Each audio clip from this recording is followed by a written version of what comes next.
네, 안녕하세요. 매주 고전에서 신간까지 다양한 책들을 함께 읽어 나가고 있는 서재의 재발견의 아나운서 박여명입니다.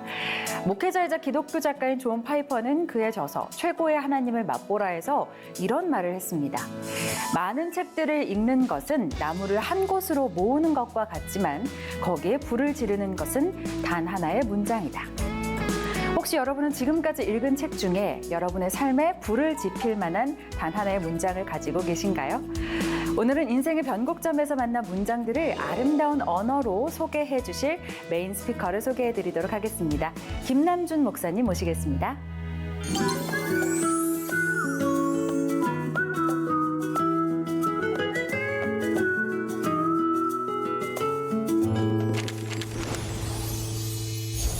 네, 열린교회 김남준 목사님 모셨습니다. 안녕하세요. 네, 반갑습니다.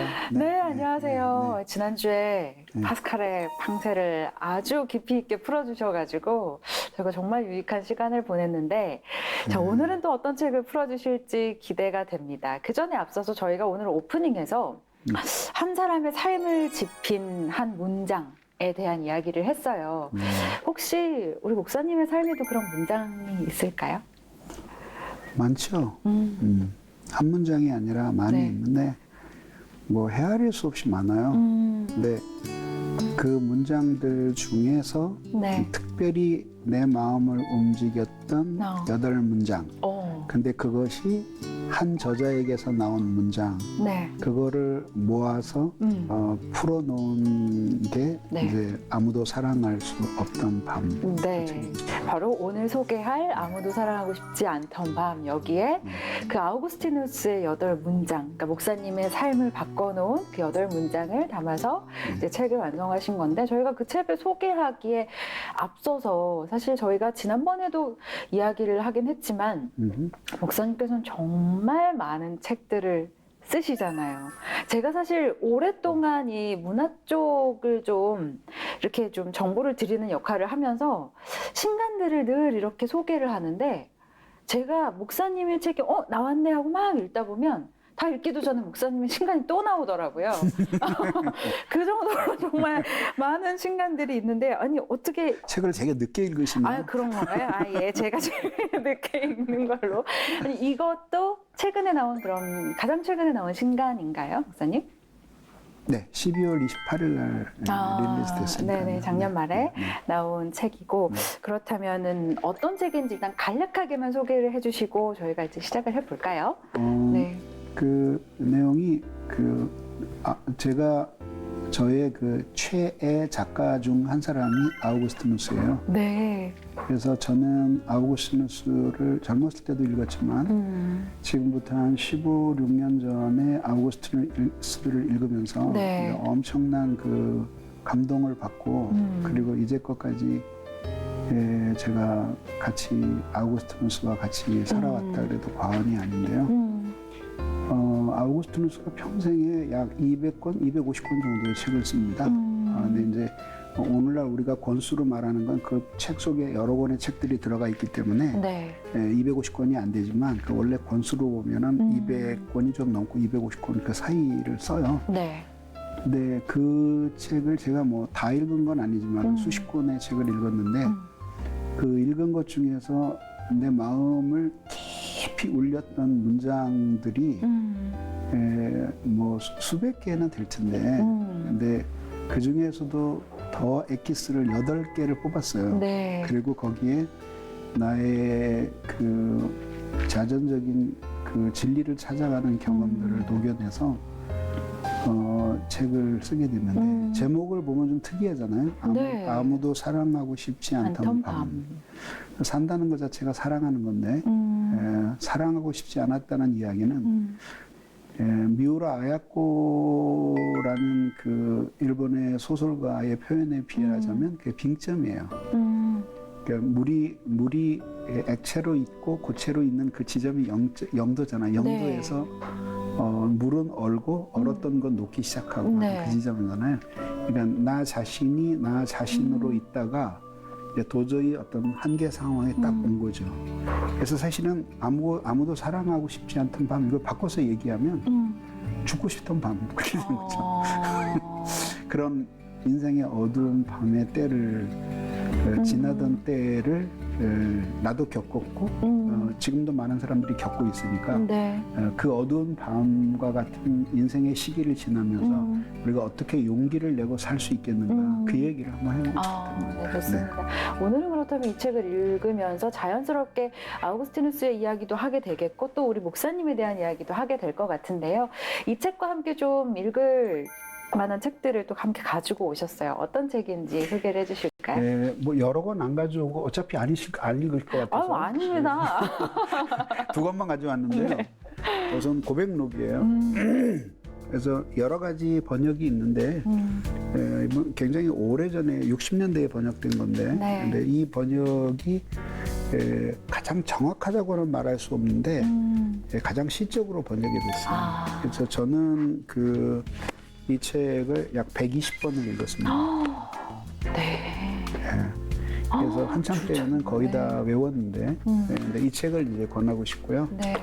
두 번째는 이제 제 책인데요. 네. 영원 안에서 나를 찾다라는 책입니다. 이 책은 이 고백록에 있는 구절을 100구절을 뽑아서 그래서 그 푸른 책이에요. 네. 근데 미리 말씀드리면 그 만화책 같은 책을 원하면 사지 마세요. 이 책은 그렇게 쉽지 않아요. 그래서 어느 분이 그 인터넷에 SNS 글을 올렸는데 네. 세상에 태어나서 많은 책을 자기는 읽었는데 이것처럼 어려운 책은 처음 봤다. 네. 근데 그 다음 얘기가 재밌어요. 대개 읽으면 그 전 페이지가 앞 페이지가 생각이 나는데 이 책은 이상하게 한 페이지를 넘어가면 그 전 페이지가 생각이 기억이 안 안 난다. 나나요? 그런데 이상한 게 있다. 이해는 다 안 가는데 어마어마한 은혜가 밀려왔다. 그래서 이제 이 책을 제가 꼭 권하고 네. 싶고요. 이 책을 읽고 이해를 하시고 그리고 고민을 하신다면 네. 그러면 아무도 사랑하고 싶지 않던 밤을 읽으면서 그 파스칼의 네. 비참함과 위대함을 동시에 느끼지 않을까 그렇게 생각합니다. 어떻게 보면 연장선상에 있는 그런 책이기도 네. 하네요. 네, 네. 좋습니다. 그러면 우리 목사님께서 아사밤이라고도 계속 표현을 하시던데 아무도 사랑하고 싶지 않던 밤. 너무 기니까. 네, 그 여행 속으로 함께 떠나보도록 하겠습니다. 네.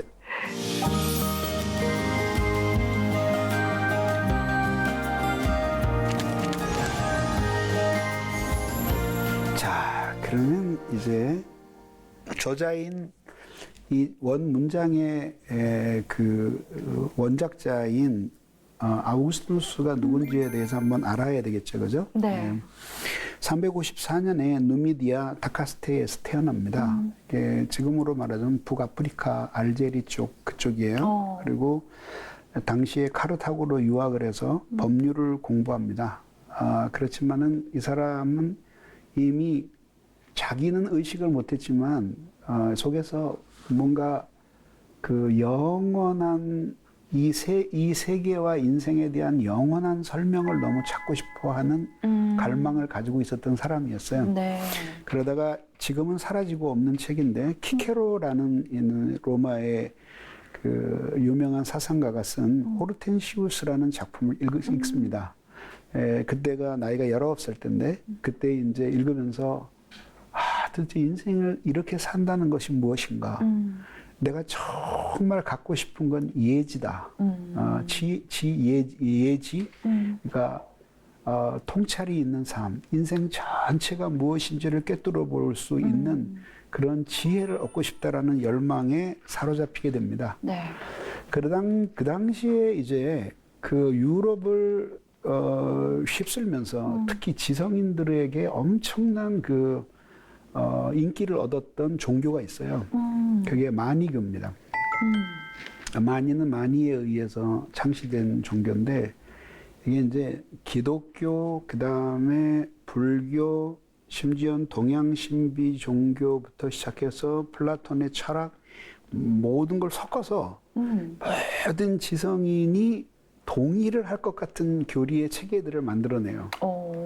그리고 이제 거기서 기존에 있는 기독교를 비판하면서 그러면서 이제 그 마니의 가르침을 따르는 자에게 행복이 있을 거다라고 하는데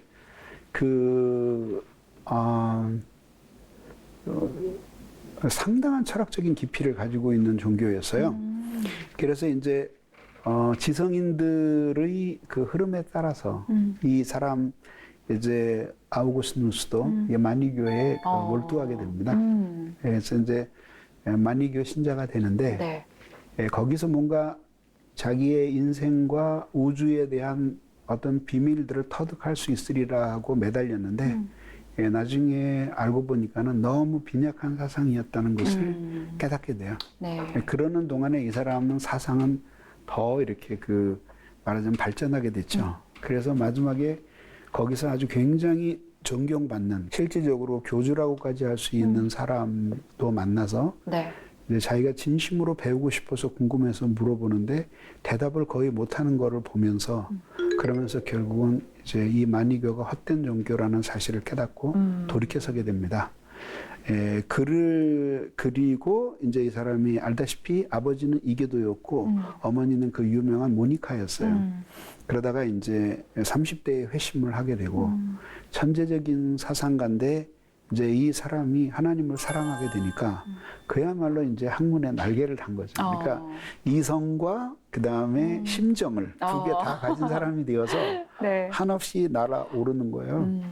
그래서 사람들은 아직 아우구스티누스를 그냥 그 위대한 성인 중 한 사람으로만 알고 있는데 그 정도가 아니라 사실은 아우구스티누스는 서양 사상이라는 바다로 나아가는 수문의 역할을 했던 사람이에요.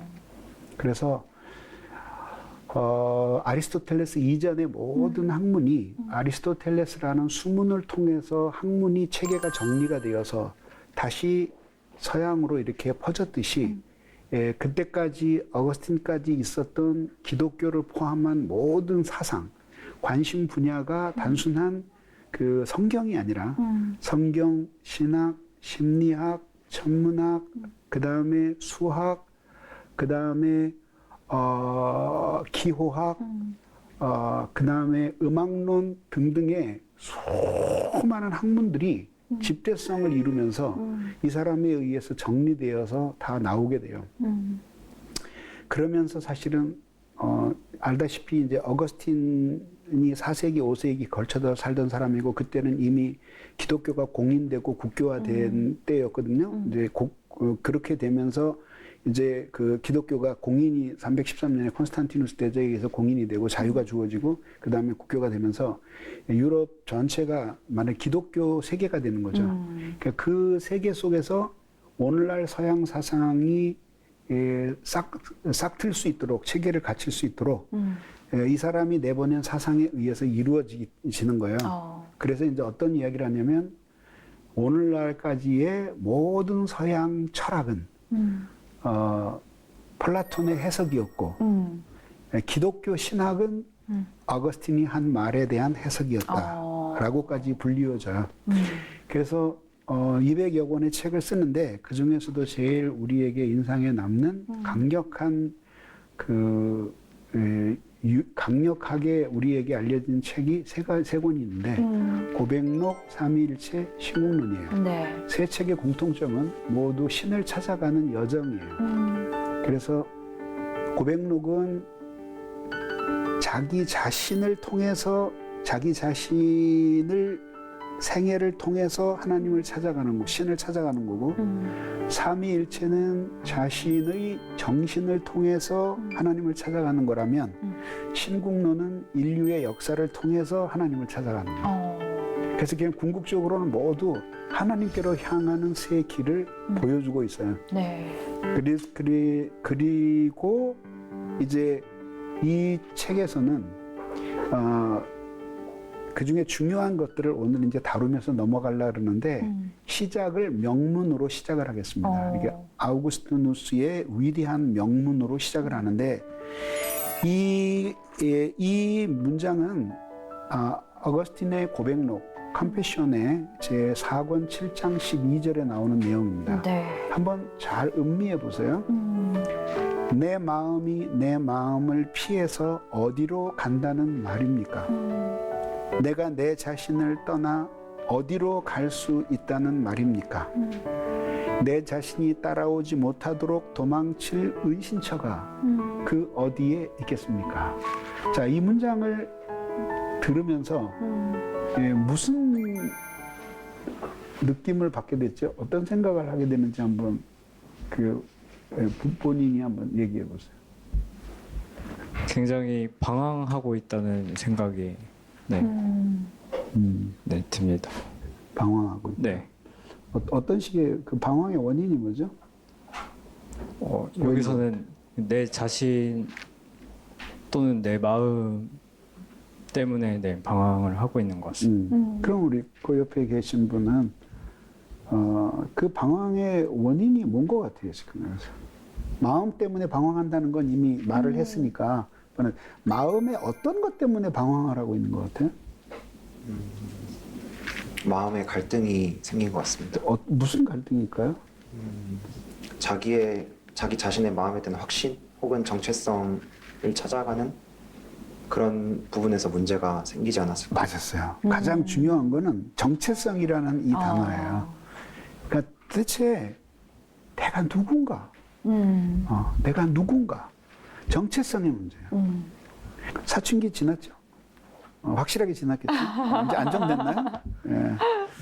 사춘기 때 되면 자기도 모르게 막 짜증이 나죠.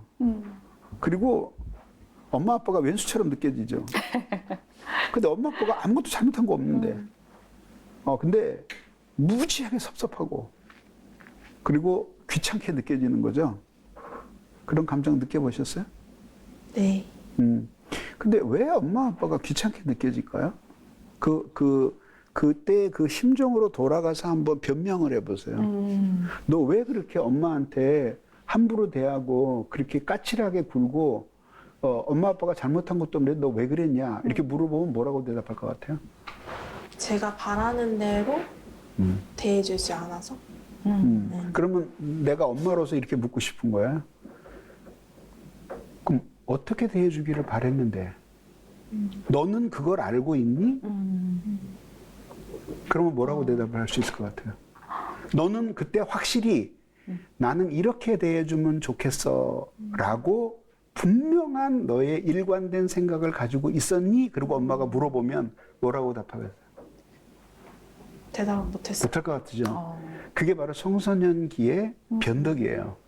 그걸 괴테는 질풍과 노도라고 표현한 거죠. 네.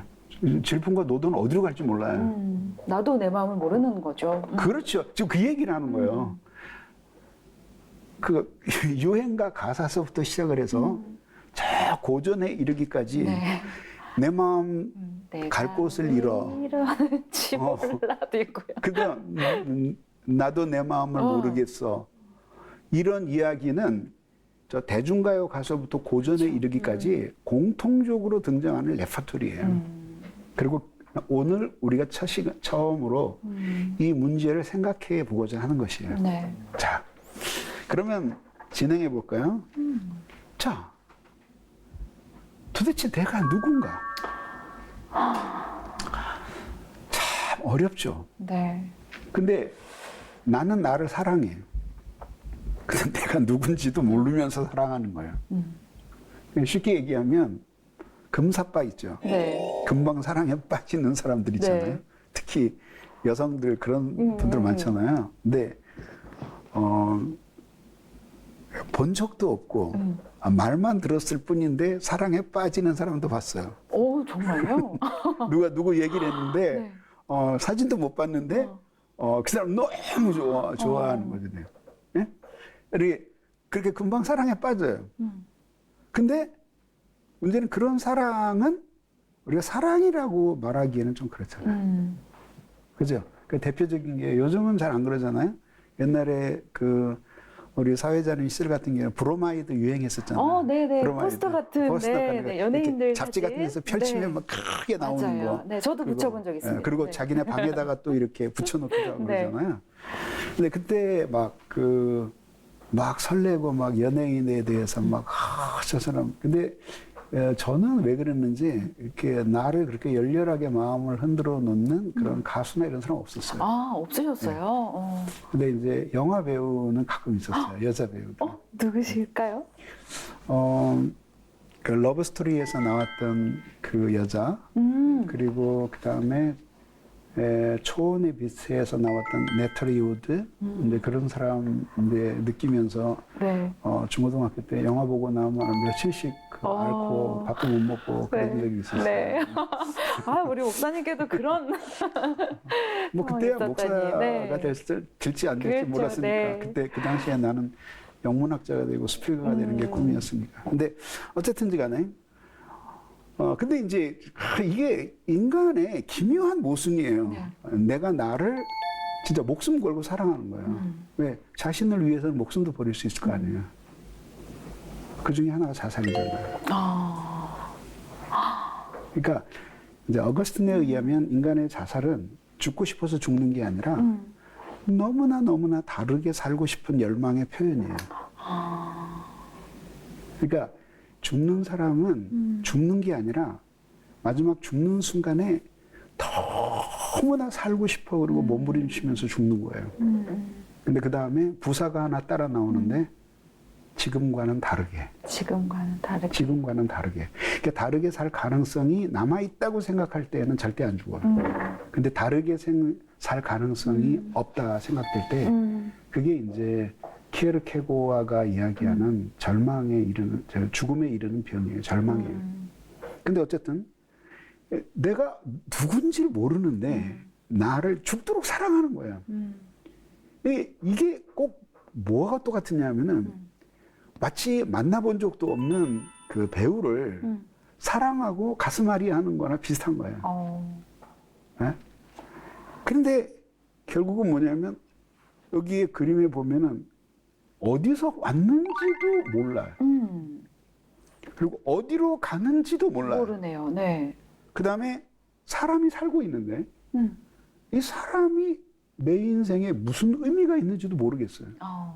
뭐 엄마 아빠니까 그냥 날 낳아주셨으니까 생물학적인 의미 이외에 이분들의 존재가 나의 인생에 어떤 의미를 주냐. 이분들이 죽으면 하숙비 안 보내주겠지? 이런 거 말고 내 인생에 뭔가, 내가 만나는 친구, 이런 것도 몰라요. 자연이 있는데 이 자연하고 나는 도대체 무슨 관계가 있는가? 이것도 잘 모르는 거예요. 그러니까 지금 심각하게 자연을 파괴하고 있고, 그래서 빌 게이츠 같은 경우도 그렇고, 빌 게이츠가 아니라 스티븐 호킹 같은 경우는 100년 안에 인간이 이주할 수 있는 항성을 찾지 않으면 그러면 지구는 멸망할 것이다. 그렇게 보잖아요. 근데 조금 과장되긴 한데 많은 과학자들은 지구의 유효 기간이 3,000년이라고 보는 거예요. 3,000년도라고 보는 거예요. 이제 2000년도로 들어가잖아요. 그러니까 1000년 안에 이 상태로 간다면 도저히 인구가 더 이상 살 수 없는 별이 될 것이라고 보는 거죠. 자, 이렇게 보니까 이런 관계를 모르니까 자연을 미친 듯이 파괴하는 거예요. 어마어마한 쓰레기 이러면서 결국은 지구가 이거를 소화해내지 못하는 단계까지 가게 된 거예요. 근데 그 모든 문제의 핵심에는 뭐냐면은 이거. 자기가 누구냐 이게요. 근데 어거스틴이 탄식하면서 고백하는 이게 뭐냐면 자기 정체성에 대한 몸부림이에요. 그 질문이에요. 그게 뭐냐면 내가 나를 떠나 어디로 가겠습니까? 나를 떠나서 어디로 가냐 이거야. 내가 떠나간다고 칩시다. 그 보내주는 것도 나고 보냄을 받는 것도 난데 그럼 내가 찢어져야 되는데 찢어진 나는 나가 아니라 이거예요. 어거스틴의 설명이에요. 찢어진 나는 내가 아니에요. 둘 중에 하나는 가짜지. 그러면 참 나는 무엇인가? 이런 고민을 하게 되는 거죠. 그러면 내가 누군가라는 것에 불이 들어와야지만 이것도 이런 의미가 있구나. 이런 의미가 있구나. 이런 의미가 있구나 하고 불이 들어올 거란 말이에요. 그러면 각자 합당하게 이것들을 대하고 관계를 맺으면서 살아가면 되는 거예요. 근데 도대체 내가 누구라고, 내가 무엇이라고 누가 나를 규정해 주느냐 이거죠. 자, 저 뒤에 자매님, 자기가 자기가 혹시 싫은 적 없었어요? 있었어요. 어느 때 제일 자기인 게 싫었어요? 우울할 때? 우울할 때. 또 대표적인 게 자기 자신에 대해서 실망했을 때 아닐까요? 그죠? 내가 미쳤나 봐. 내가 왜 그렇게 결정을 했지? 진짜 내가 어찌 이렇게 바보 같은 짓을 한 거야? 왜 그리고 그랬지? 팍 쓸쓸 때리잖아요. 네. 머리를 쥐어뜯든지. 그렇죠? 예. 그러면은 하나 더 물어볼게요. 그러면은 자기도 자기가 그렇게 싫은 때는 되게 어떻게 그거를 해소를 해요? 저는 그냥 받아들여요. 어. 굉장히 좋은 습관이네. 근데 생각하면서 받아들이는 거죠? 아, 그럼 생각 없이 받아들이면 자아숭배자가 그러네. 되는 거고. 그럼 다들 그런 데서 이제 뭐냐면 자기 균열을 경험하는 거예요. 도대체 나의 정체는 뭔가? 그러니까 똑같이 이런 건데 똑같은 난데 어떤 때는 남에게는 아직 밝혀지지 않는데 너무 나쁜 짓을 한 거예요. 아, 그래서 난 이걸 망각하고 싶고 잊어버리고 싶어요. 숨기고 싶은 내 모습. 숨기고 싶고 그리고 숨겨져요. 어. 근데 뭐는 못 숨겨요? 자기 양심은 숨길 수가 없는 거예요. 그러니까 자꾸 그게 떠오르면서 거울을 보여주면서 네가 이런 놈이지 이런 놈이지 그런 거예요. 근데 또 한편으로 보면 내가 생각해도 굉장히 선해. 그리고 나 때문에 감동을 받고 행복을 찾은 사람들도 많아. 그리고 나를 소중히 여기는 사람도 있어. 그럼 또 지금 나는 누구냐 이거야. 이놈이냐? 이놈이냐? 누구냐 이거야. 이런 문제를 가지고 미친 듯이 고민했던 사람이 어거스틴이에요. 그래서 이 사람을요, 인류 역사에서 심리학의 시조라고 봐요. 그러니까 이전에도 아리스토텔레스나 플라톤이나 이런 사람이 심리에 대해서 연구하지 않은 건 아닌데, 그거는 모두 이렇게 우주적인 지평이었어요. 근데 최초로 이 사람이 마치 소크라테스가 했던 역할 같은 걸 하는 거예요. 소크라테스 이전까지는 우주의 본질이 뭐냐? 그러니까 자연학파 사람들이 물이다, 불이다, 공기다, 흙이다, 원자다, 뭐 아니면 뭐다. 그리고 막 이야기를 하는데 그거 다 쓸데없다. 그리고 우리는 어떻게 살 것이냐. 그러면서 사람에게로 철학의 문제를 가지고 들어오는 거죠. 그랬던 것처럼 어거스틴은 그 이전에 이미 인간이란 이런 존재다라는 걸 얘기를 하는데 그걸 개인의 심리 속으로 가지고 들어와서 인간이 누구인지를 나로부터 시작을 해서 위로 상승하면서 진정한 나를 떠나서 진정한 나를 우주에서 발견하는 거예요. 이게 쉽게 얘기하면 드론을 내 마음에서 띄워서 그래서 이거를 드론을 띄워서 위로 올라가는 거예요. 예전에는 그냥 드론을 위에 띄어다 놓고 아래만 본 거예요. 근데 그게 아니라 내 마음에서 드론을 띄워서 피 묻은 드론으로 위로 올라가는 거예요. 그리고 위에서 비추면서 내가 누구인가 하는 거를 다시 보면서 그래서 그 드론이 다시 자시 속으로 들어오는 거예요. 그러면서 이제 우주와 어떤 관계를 맺으면서 살아가야 되는 존재인가는 거를 이해하게 되는 거군요. 그래서 그것이 우리 흔히 이야기하는 자아를 찾는 문제예요. 그리고 청소년기에 질풍노도의 시기를 지나면서 그렇게 그 말도 안 되는 행동을 하고 모순적인 행동을 하고 하는 거 그 이유가 뭐냐면 결국 자기를 못 찾는 데서 오는 발작이에요. 정신 발작이에요. 그게 그런 과정을 거치면서 인간이 성숙으로 나아가는 거예요. 그래서 근데 이제 어거스틴의 문제는 내가 누구인가 하는 문제는 이렇게 생각되는 거예요. 두 가지로 나뉘어지는 거예요. 내가 무엇인가라는 문제는 내가 본질적으로 무엇인가 하는 문제와 그 다음에 나의 의미가 무엇인가라는 문제로 나뉘어지는 거예요. 그러면 나의 존재에 관한 질문은 하나님이 나를 창조하셨다. 나뿐만이 아니라 하나님 당신 이외의 모든 것은 그분께로부터 만들어진 것이다. 그 얘기는 결국 두 가지 의미를 갖는데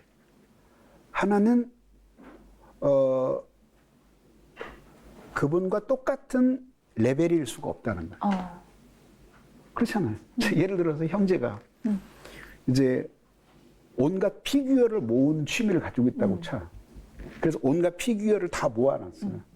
그래서 막 다 있어. 근데 그게 과학이 발전해가지고 그거를 걔가 막 자동으로 태양광 충전을 해서 스스로 움직이는 피규어가 됐다고 해요. 그런데 그대가 모았어, 그거를.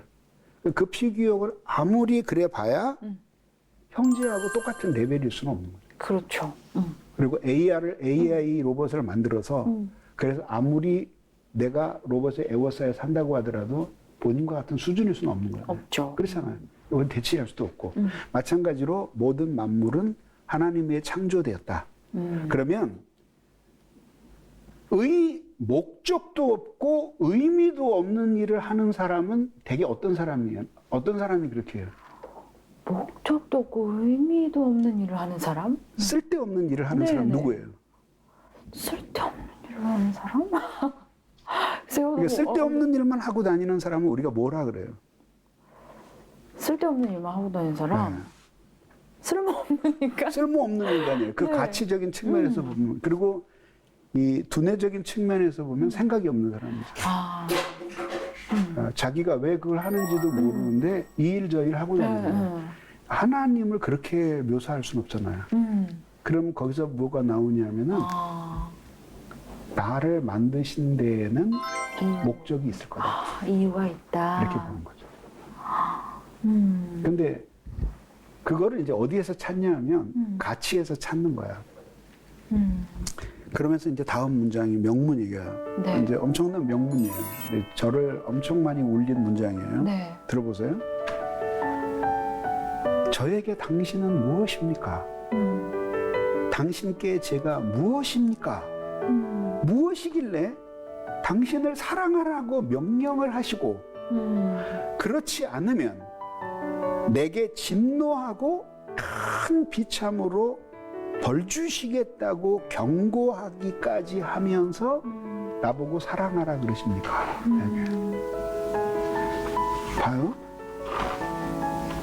사람이 철학적, 신앙적으로 깊이 성숙하고 철학적으로 성숙하잖아요. 그러면은 그 사람은 사랑을 필요로 하지 않아요. 그러니까 무슨 뜻이냐면 누구에게 사랑받아야 할 그 욕구가 점점 적어지는 없는 거예요. 거죠. 자기 자신이 살아가는 거예요. 근데 이게 미숙하면 미숙할수록 사랑해 달라고 막 매달리는 거면서 그 정도가 아니라 사랑을 안 해주면 그냥 죽여버리는 거예요. 그럴 정도로. 그러니까 그럴 정도로 사랑에 대해서 애착을 하고 집착을 하게 되는 거예요. 그러니까 그거는 정신적으로 결함이 있는 거예요.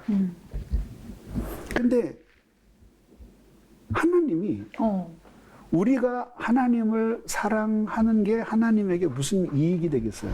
그렇죠. 하나님 완전하신 하나님이시니까 우리가 하나님을 사랑하지 않아도 하나님은 부족함이 없으시죠, 사실은. 그래야지 하나님이지. 네. 만약에 우리가 사랑하지 않으면 외로워서 긴밤 홀로 지새신다. 그런 건 하나님일 아니죠. 수가 없지. 네.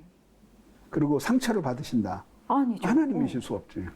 그러면은 모순에 빠지는 거야. 무슨 모순이냐면 하나님은 당신 사랑받으실 필요가 없으셔요. 근데 우리 보고 사랑하라 그러시는 거예요. 그러면 하나님은 쓸데없는 일을 시키시는 거예요. 그거 왜 그럴까요? 그럼 왜 그럴까요? 누가 대답해 볼까요? 어떻게 생각해? 이 질문에 대해서. 하나님은 우리의 사랑이 필요 없다. 동의해요? 동의하죠? 네. 그럼 하나님이 우리의 사랑이 필요 없다. 동의한다. 그러면 하나님이 우리를 사랑하라고 하시는 것은 불합리하지 않은가? 어떻게 생각해요? 필요하지 않은데도 왜 그걸 원하실까? 이제 사랑이라는 것을 생각해 봤을 때 받는 사랑보다 줄 때 사랑의 가치가 더 커지더라고요. 그래서 사랑이라는 건 좀 나눴을 때 더 큰 것이고 그리고 그것을 큰 것을 느꼈을 때 더 커진다고 생각하기 때문에 하나님께서 그렇게 생각하시지 않았을까라는 생각을 해봅니다. 하나님에게 더 큰 사랑이 필요했나요? 뭐 그런 건 아니지만 그런 건 아니죠, 그렇죠?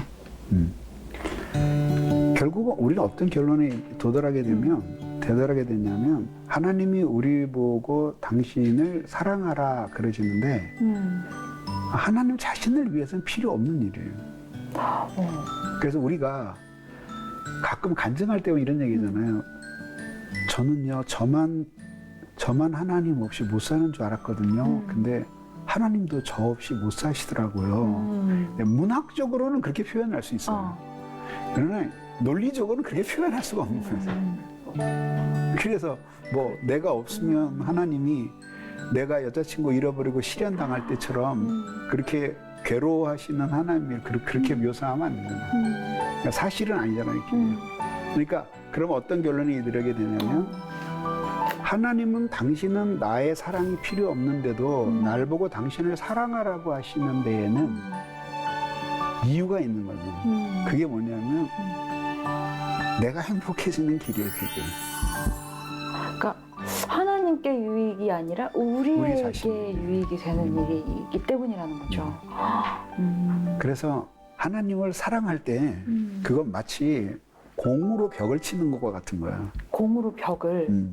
스쿼시라는 네네. 운동 알죠? 이렇게 쳐서 보내는 거. 그러면 빵 하고 쳐요. 그러면 총알같이 공이 날아갔다가 벽에 맞고 탁 튕겨 나오잖아요. 마찬가지로 내가 하나님을 사랑하면 첫 번째 수혜자가 하나님이 되는 게 아니라 그분을 살아가는 나 자신이 돼요.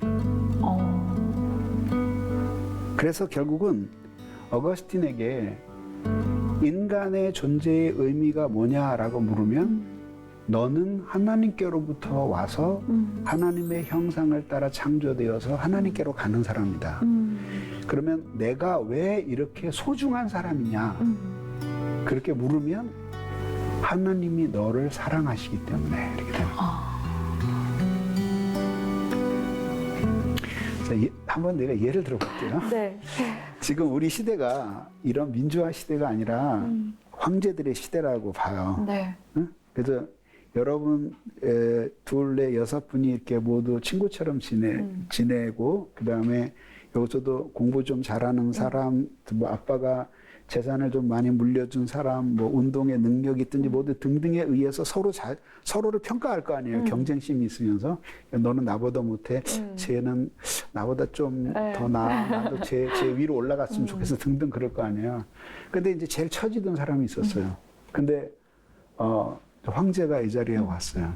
그리고 뭐 이야기 나는 거를 이제 황제인 척 안 하고 이야기를 하는 걸 듣다가 내 이름이 무엇이냐, 내 이름을 왜 묻소? 그러니까 내 언행이 참 품이 있고 훌륭하구나. 나는 이 나라의 황제니라. 그리고 이 아이가 장래가 촉망되니 그 왕실로 들여서 특수한 교육을 받고 고관에 임직하게 하라 하고 그랬더니 사람들이 들어와가지고 딱 이 사람을 특별한 가마에 모셔가게 됐어요. 네. 그러면 그 순간에 여태까지 여러분들이 계산했던 레벨은 다 필요 없는 거야. 그렇죠. 얘가 이 형제가 사실은 이 6명 중에서 세 번째였거든. 그래서 위에 두 사람이 약간 좀 무시하고 아래에 있는 사람은 그랬거나 아니면은 나도 저렇게 되고 싶어 했었는데 이게 졸지에 서열이 무너져 버리는 거죠. 어거스틴에 의하면은 하나님의 사랑을 받는 것이 바로 그거다 이거야. 픽된 거야. 하나님에 의해서 픽된 거야. 근데 왜냐하면 지금 인류학자들의 평가에 의하면 1천억 명의 인구가 살다가 죽었대요. 정확하게 추산은 안 되지만 대충. 그러면 현생 인류가 그러면 나라는 사람은 이전에도 태어난 적이 없고 앞으로도 태어날 리가 없어요. 그리고 내가 사라지면 나의 존재의 목적을 일반적으로는 계승할 사람이 나오지만 그러나 나의 독특한 목적은 나로서 완성이 되는 거예요. 그게 무슨 뜻이냐면 여러분은 여러분 자신이 만족스럽지 않아도 여러분이면 안 되기 때문에 하나님이 만드신 거예요. 쉽게 말하자면 인류의 걸작품이에요. 한 사람 한 사람. 모나리자가 딱 한 장밖에 없잖아요. 그렇듯이 걸작품이에요. 그래서 하나님이 사랑하라고 명령하시는 걸 보면 내가 얼마나 존귀한 존재인가 하는 걸 알 수 있다. 거기서부터 자기 자신의 정체가 무엇인지를 찾아가는 거예요. 존재론적으로는 하나님께로부터 와서 하나님께로 돌아가는 존재고, 가치론적으로는 그 하나님이 너무 사랑하시는 사람이다. 근데 그렇게 놓고 보면 결국은 존재와 가치가 하나가 되면서 그렇게 나는 이 세상에서 대체할 수 없는 게 된 거예요. 그러니까 비유를 들어봐요. 자, 수많은 생물이 종이 있는데, 네. 근데 그 희귀종이 딱 한 종 남았어요. 근데 희귀종의 개체가 딱 한 개만 남았어요. 근데 마지막 개체가 이거예요. 그럼 모든 세계는 많은 돈을 들여서라도 이거를 보호하려고 하지 않겠어요? 그렇죠. 그러니까 우리 한 사람 한 사람이 그 마지막 개체라. 그걸 어거스틴은 하나님의 사랑에서 읽어내는 거죠. 그러니까 자신이 누구인지를 모르는 이유는 딱 이 두 가지 이유 때문이라고 보는 거예요. 다른 돈이 없어서 가난한 집에 태어나서 취업이 잘 안 돼서 그게 아니라 딱 두 개가 없기 때문이에요. 자기가 하나님께로부터 지음받은 존재라는 것. 그리고 하나님이 자기를 너무너무 사랑하셔서 아들을 이 세상에 보내시기까지 사랑한 존재라는 것. 그걸 모르는 데서 결국 인간은 자기가 누군지를 찾을 수가 없게 된다라는 거예요. 지성으로 방황하고 사랑으로 방황을 하기 때문에. 자, 분위기를 반전시켜서 한번 영상을 봅시다. 수평선이 붉게 물든다. 아직 도망가지 못한 빛의 어둠, 죽은 독수리의 늘어진 날개와 같다. 새들이 보인다. 선창가 부두에 새까맣게 날아든다. 간밤에 내다버린 생선 내장을 먹으러 오나보다. 서로 먹겠다고 싸운다. 갈매기 한 마리. 고독한 새는 그게 싫었다. 그래서 홀로 떨어져 있다. 그에게 그리운 건 자유였다. 하늘을 훨훨 나르는 건 말이다. 나는 조나단 리빙스턴 시걸이다. 고등학교 때 감명 있게 읽었던 책이다. 리처드 바크의 갈매기의 꿈. 바닷가 긴 제방 저 끝에서 총을 쏜다. 놀란 새들이 소리를 지르며 날아간다. 이 문장은 총소리였다. 선창가를 서성이던 내 정신에 울려 퍼진 총소리였다. 만일 지혜가 바로 하나님이시라면 진정한 철학자는 하나님을 사랑하는 사람이다. 날아라, 날아라. 너의 자유는 비상이다. 내 마음 훨훨 날아가고 싶었다. 하지만 쇠줄이 채워져 있었다. 그것이 마음의 날개를 단단히 붙들고 있었던 거다. 날고자 하는 건 나, 날지 못하게 하는 것도 나였으니 내가 누구를 떠나 날아간다는 말인가. 만일 지혜가 바로 하나님이라면 진정한 철학자는 하나님을 사랑하는 사람이다. 이 문장이 답해 주었다. 철학을 하는 것은 사랑을 하는 거라고. 사건은 땅에서 일어나지만 의미는 하늘에 있다고. 의미를 찾을 수 없으니 그 우주는 무한해서 두렵고 침묵해서 무서운 거다.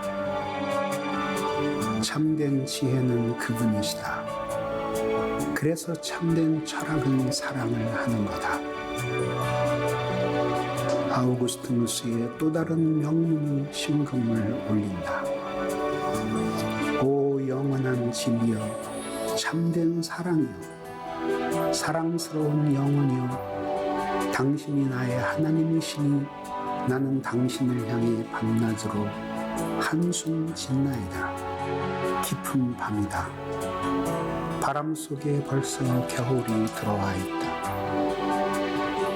따뜻한 찬물이 끓는다. 무엇을 마실까?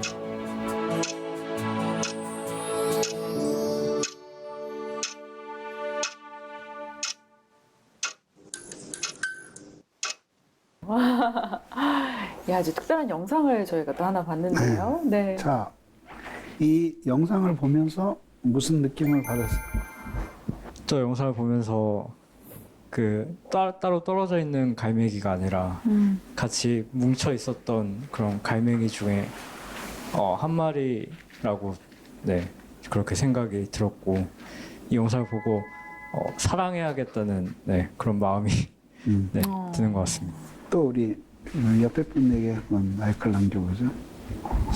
네, 저는 정말로 이 만물의 주인이신 하나님만 바라보아야 되는 존재가 우리 피조물이지 않나라는 느낌을 받았습니다. 그래서 우리의 모든 정체성을 확립하고 우리가 나의 모든 것들을 하나님께 다 내어드려야 되는 존재구나 라는 느낌입니다. 굉장히 빨리 신학으로 넘어가셨네. 또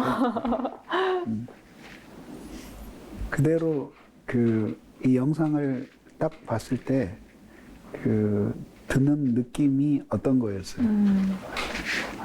저는 가장 기억에 남는 문장이 날고 싶었던 것도 나고 날지 못하게 하는 것도 나다라는 문장이 그냥 가장 기억에 남는 것 같습니다.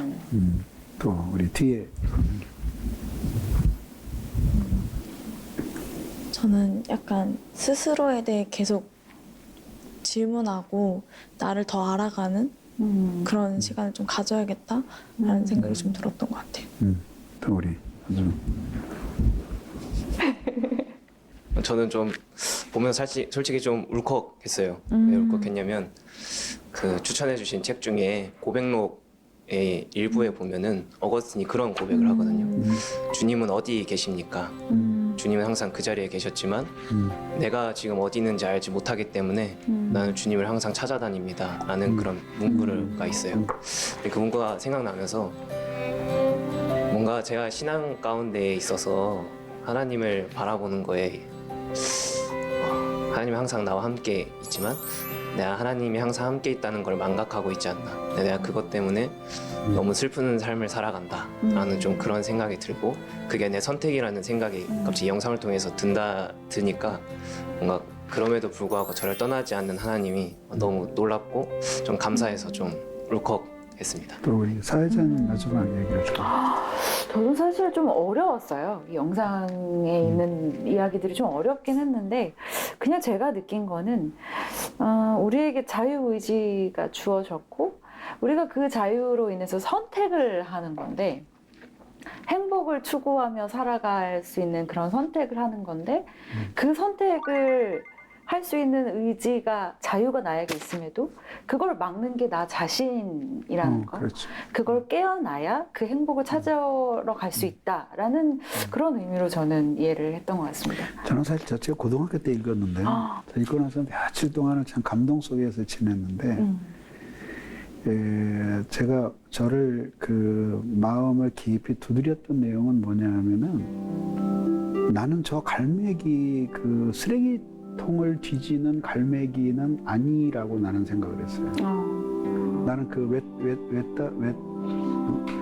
외따로 나와 있는 갈매기인데 난 그렇게 나는 생각을 했는데 근데 문제는 뭐냐면 나르는 것이 자유라는 거를 나는 그 고백을 할 수가 없었던 게 나는 그 나이에 제일 슬펐어요. 그러니까 나는 저 쓰레기에 관심이 없다. 나 저 생선 내장에 관심이 없다. 그런데 자유를 간절히 찾는데 저 갈매기는 자기 자유를 날아다니는 데서 찾았어요. 네. 날매서 찾았는데 나는 아직 그게 무엇에서 자유를 찾아야 되는지를 몰랐던 거죠. 그러니까 그런 것이 극단적으로 저를 공포 속으로 몰아간 적이 있어요. 근데 그때는 뭐 이미 내가 실존주의에 심취해 있었을 때니까 거기서 답을 찾아보려고 했지만은 거기도 답을 못 얻고 결국은 주님께로 돌아오게 됐어요. 네. 자, 왜 내가 이 말씀을 드리냐면 이제 이번 여기에서 다루는 문제는 뭐냐면은 결국 인간이라고 하는 것은 모든 사람이 철학자로서 살아가는 거예요. 그럼 철학자 그러면 우리는 뭐 수염 기다랗게 네. 들이고 도포자락 입은 그런 어렵게 생각하는데 이제 그게 아니라 결국 살아간다는 것은 관점을 요구하는 거예요. 세상에 대해서 나 나름대로 생각을 가지고 있고 인간이 무언지 물질이 무언지 뭐에 대한 생각을 가지고 있는데 이게 생각 의외로 이게 다 연결이 되어 있는 거죠. 당신은 너무 비참한 사람이다. 그러나 위대한 사람이다. 당신은 스스로를 무가치하게 생각하지만 당신은 엄숙하도록 존귀한 사람이다. 그러니 그렇게 존귀한 사람답게 살아가라. 그리고 인생은 살기 싫다고 안 살 수가 없는 거다. 살아있는 한 살아가야 한다. 그걸 말하고 싶었던 거죠.